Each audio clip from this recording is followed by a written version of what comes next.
नमस्कार। जब से सभ्यता शुरू हुई है इंसान खेती करता आ रहा है। खेती बाड़ी प्राचीन काल से चली आ रही है। कोई जानता भी है कि चावल का एक दाना तैयार होने में कितना समय लगता है? नहीं जानता। 120 दिन 120 दिन तक जब एक किसान का पसीना उस धान के खेत की मिट्टी में बूंद बूंद मिलता है, तब जाकर अन्न पैदा होता है। और ये भी बता दूं कि हमारे देश में खाना बर्बाद नहीं किया जाता। अगर वही देश किसानों को बर्बाद होता देखता रहे तो फिर हम किसके पास जाएंगे? खाना खिलाने वाले से कहा जाता है अन्नदाता सुखी भवतु। ये अन्नदाता है कौन? खाना पकाने वाला या परोसने वाला नहीं है, अन्न उगाने वाला है। और ये खेती जैसा उपहार ईश्वर ने हमें दिया है। सेल फोन के बिना हम जिंदा रह सकते हैं, टीवी और एसी के बिना भी हम लोग जिंदा रह सकते हैं। जो टीवी और एसी बनाते हैं वो करोड़ोंपति हैं, लेकिन अन्न उगाने वाला वो गरीब किसान इतनी कड़ी मेहनत और धूप में पसीना बहाने के बाद दिन ब दिन गरीब होता जा रहा है। फैक्ट्रीज लगाना गलत नहीं है, बिल्कुल सही है, लेकिन खेतों को बर्बाद करके फैक्ट्रीज लगाना गलत है।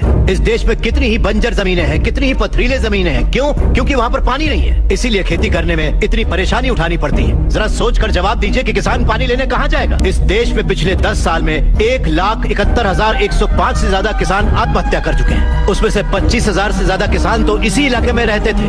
हर आधे घंटे में एक किसान आत्महत्या कर रहा है, ये जानते हैं क्या आप? लेकिन सच्चाई यही है, जहाँ मौत इतनी सस्ती है वो देश कभी आगे नहीं बढ़ेगा सर।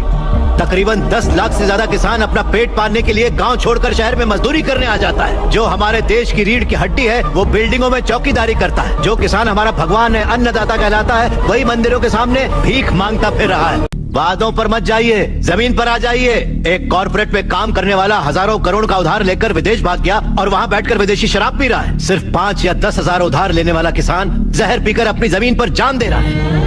इन कॉर्पोरेट्स की काली करतूतों की वजह से हमारी हरियाली जली जा रही है। खेत सींचने वाली नदियां फैक्ट्री से निकलने वाले गंदे पानी से जहरीली होती जा रही हैं। ये मल्टीनेशनल कंपनीज की मशीनें हमारी खेती वाली जमीन पर कब्जा करके उन्हें खत्म करती जा रही हैं। पर ये दिखाई नहीं देता। किन फैक्ट्रीज की बात कर रहे हैं आप? सारे हेल्दी फूड्स में मिलावट करके ये उसे बर्बाद करते जा रहे हैं। अंडे को शैम्पू में, गाजर को क्रीम में, सोया को साबुन में। 2 रुपए का अंडा 10 रुपए में, 10 रुपए का गाजर 100 रुपए में खरीद रहा है ये कॉर्पोरेट वर्ल्ड। इस रेट पर क्या कोई गरीब खरीद पाएगा? फिर भी ये पैसा किसान या गरीब तक कभी नहीं पहुंच पाता, क्योंकि बिचौलिए ले जाते हैं। ये बिचौलिया धीरे धीरे और अमीर होता जाता है। अन्न पैदा करने वाला किसान गरीब से गरीब होता जाता है। पौष्टिक खाना न मिल पाने की वजह से गरीब बच्चे, गरीब बूढ़े बीमारी से मर रहे हैं सर। नौकरी कैसी भी हो हमारी बेहतरी के लिए होनी चाहिए, लेकिन हम उन फैक्ट्रियों के गुलाम बनकर अपनी जिंदगियां खराब कर रहे हैं। याद रखिए, खेती भी एक उद्योग है और किसान उद्योगी है, उसे अगर हमारे गांव की समस्याओं को आप लोगों ने नजरअंदाज किया तो एक न एक दिन हर गांव हमारे गांव जैसा ही बन जाएगा। समझ जाइए आप लोग। अगर ये मीडिया कोशिश करे तो ये दुनिया हिला के रखते हैं। वो ताकत है आप में। लोगों के दर्द को आपको बताने के लिए आपको परेशान किया, उसके लिए माफी चाहिए। अगर आपको लगे कि ये सही है तो हमें न्याय दिलाने के लिए हम सबकी मदद कीजिए।